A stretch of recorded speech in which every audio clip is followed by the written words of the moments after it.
श्री अकाल। न्यूज़ 18 पंजाब हरियाणा हिमाचल देख रहे सारे दर्शकों का स्वागत है। मैं हाँ विजयपाल सिंह बराड़। केंद्र ने प्राइवेट हस्पतालों लई वैक्सीन दे रेट तय कर दिते ने।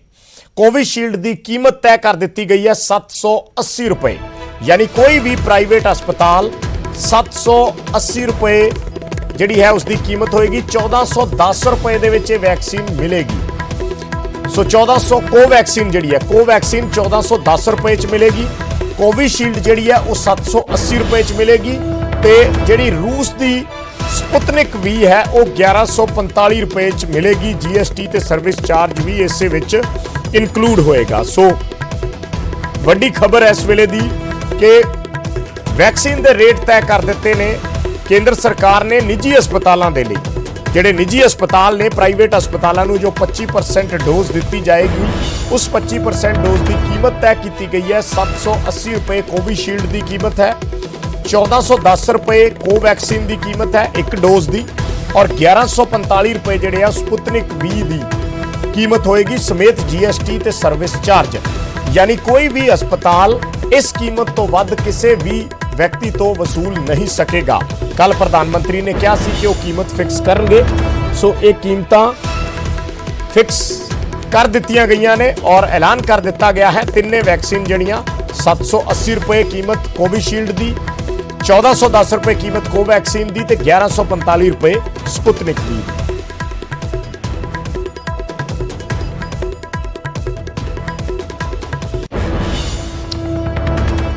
ते कीमतां तय कर दित्तियां गईयां ने।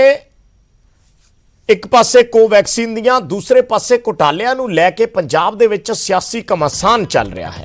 ਪਹਿਲਾਂ ਵੈਕਸੀਨ ਦਾ ਮੁੱਦਾ ਗਰਮਾਇਆ ਸੀ ਪੰਜਾਬ ਦੇ ਵਿੱਚ ਤੇ ਹੁਣ ਫਤਿਹ ਕਿੱਟ ਸਵਾਲਾਂ ਦੇ ਘੇਰੇ 'ਚ ਹੈ। ਇਲਜ਼ਾਮ ਨੇ ਕਿ ਕਰੀਬੀਆਂ ਨੂੰ ਫਾਇਦਾ ਪਹੁੰਚਾਉਣ ਲਈ ਵਾਰ-ਵਾਰ ਫਤਿਹ ਕਿੱਟ ਦੇ ਟੈਂਡਰ ਕੱਢੇ ਗਏ ਤੇ ਜ਼ਿਆਦਾ ਬੋਲੀ ਤੇ ਇਹ ਟੈਂਡਰ ਦਿੱਤੇ ਗਏ। ਆਮ ਆਦਮੀ ਪਾਰਟੀ ਨੇ ਫਤਿਹ ਕਿੱਟ ਮਾਮਲੇ ਦੀ ਜਾਂਚ ਲਈ ਲੋਕਪਾਲ ਨੂੰ ਚਿੱਠੀ ਲਿਖੀ ਹੈ।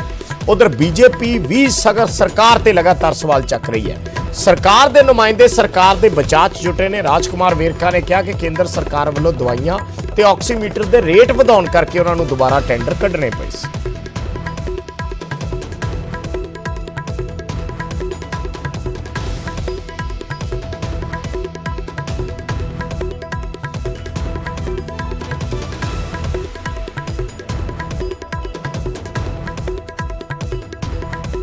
कंपनी जिन्होंने टेंडर दिता गया ਉਹਦੀ ਕਿਸੇ ਥਾਂ ਤੇ ਕੋਈ ਰਜਿਸਟ੍ਰੇਸ਼ਨ ਨਹੀਂ, ਉਹਦਾ ਮੈਡੀਕਲ ਇਕਵਿਪਮੈਂਟ ਬਣਾਉਣ ਦਾ ਕੋਈ ਟਰੈਕ ਨਹੀਂ। ਕੰਪਨੀ ਦਾ ਨਾਂ ਤੁਸੀਂ ਵੇਖ ਸਕਦੇ ਹੋ, Grand Way Incorporated, manufacturers and exporters of high quality garments and fabrics. ਇੱਕ ਕੱਪੜੇ ਬਣਾਉਣ ਵਾਲੀ ਮਸ਼ੀਨ, ਇੱਕ ਕੰਪਨੀ ਜਿਹਦਾ ਸੁਣਨ ਚ ਆ ਰਿਹਾ ਕਿ ਕੈਪਟਨ ਸਾਹਿਬ ਦੇ ਨਾਲ ਬਹੁਤ ਨਜ਼ਦੀਕੀ ਹੈ।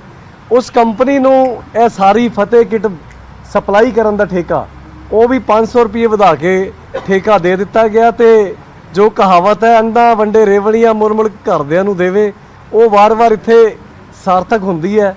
ਤੇ ਕਰਪਸ਼ਨ ਤੇ ਕਾਂਗਰਸ ਦਾ ਜੋ ਨਾਤਾ ਹੈਗਾ ਹਰ ਦਿਨ ਹੋਰ ਗੂੜਾ ਹੁੰਦਾ ਜਾ ਰਿਹਾ ਹੈ।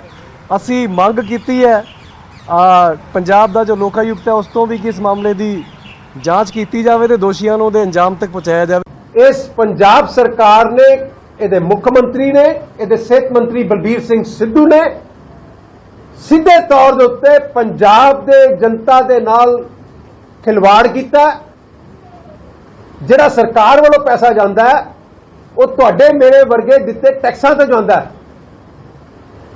ਉਸ ਨੂੰ ਕਿਸ ਤਰੀਕੇ ਨਾਲ ਆਪਣੀ ਜੇਬ 'ਚ ਪਾਣਾ ਹੈ, ਇਹ ਸਾਰਾ ਜ਼ਰੀਆ ਤੁਹਾਡੇ ਸਾਹਮਣੇ ਅਸੀਂ ਰੱਖਿਆ। और तुसी अंदाजा लगा सकते हो कि सिर्फ 34 दिनों के विच 3 टेंडर करने की की लोड़ पै गई।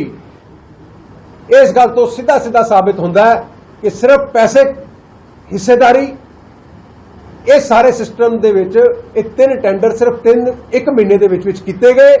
और किस तरीके नाल 837 तो उठ के 1338 रुपए, यानी कि सीधा सीधा 500 रुपए का गैप जिहड़ा हैगा एक किट मगर ये पिया। और टोटल जिहड़ा हैगा वा इन्होंने लगभग 2.5 लाख किटां जिहड़ियां हैगियां ने परचेज कीतियां ने। सो असी भारतीय जनता पार्टी ये मंग करदी है कि बलबीर सिंह सिद्धू तुरंत इस्तीफा देन। पहला वैक्सीन बेची, हुण फतेह किट दे विच एडा वड्डा घोटाला तुहाडे। ये नाटकबाजी कर रहे हैं, इनके पास ना कुछ कहने को है ना कुछ करने को है। और बेतुकी बातें करते हैं, ऐसे मुद्दे उछालते हैं जिसकी कोई प्राथमिकता नहीं है, जिनका कोई मकसद नहीं है। और वो कह रहे हैं कि यहाँ पे ये जो किट है उसके रेट बढ़ा दिए गए। भैया ये नरेंद्र मोदी की सरकार के खिलाफ अब क्यों नहीं प्रदर्शन कर रहे? यहाँ इंजेक्शनों के रेट बढ़ाए गए, इलाज के रेट बढ़ाए गए, काला बाजारी पूरे देश में हुई, पूरे देश को लूटा गया। आप यहाँ पे बात करते हो कि भैया अप्रैल में आप कह रहे हो कि जो 800 रुपये 900 रुपये की किट थी वो 1200 रुपये की कैसे हो गई? ये बात नरेंद्र मोदी से जाकर पूछो कि मेडिसिन के रेट उन्होंने कितने बढ़ाए है। जो ऑक्सीमीटर जो 200-300 रुपए में मिलता था वो ऑक्सीमीटर 800-800 रुपए में मिलने लगा, और ये मेडिसिन के रेट बढ़ाए गए।